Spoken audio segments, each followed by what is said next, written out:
Батарея! Соғышқа! Чыгып аткан учурда техникага эң биринчи коопсуздук талаптары аткарылыш керек. Көтөрүлөт 5-6га чейин көтөрүлүш болот. Радиотанковый ружье болуп саналат.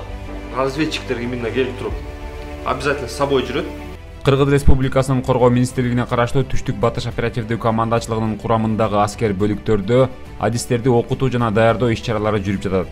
Окутуунун жүрүшүндө бардык аскер кызматкерлерине өз адистиктери боюнча теориялык жана практикалык сабактар өтүлөт. Мында негизинен күжүрмөн аскердик унаалар жана оор техникалардын экипаждарына радиациялык, химиялык жана биологиялык коргонуу кызматы, инженердик сапердик бөлүкчөлөр, байланыш кызматы, артиллериялык бригадалар, минометтик эсептер жана көзгө атарлар, гранатометчилар жана башка куралдар боюнча эсептердин өздүк курамдары окутулууда. Алып келип, ок кынына жүктөп берип атат. Ок кынына жүктөп берип атат. Ошонун негизинде за счет пороховых газов дейт. Заряжание автоматически проводится за счет пороховых газов дейт. Ушуну айтат жигиттер. Түшүндүңөрбү? Аскер бөлүктөрдүн иш планынын негизинде окутуу ордулары белгиленип, алгач окуу каналарында теориялык сабактар жеткирилет. Анда аскер кызматчылары өз адистиктери боюнча жалпы теориялык түшүнүктөрдү алышат. Ошону менен бирге кийинки окуу ордулары белгиленип, ал жерде практикалык сабактар үйрөтүлөт.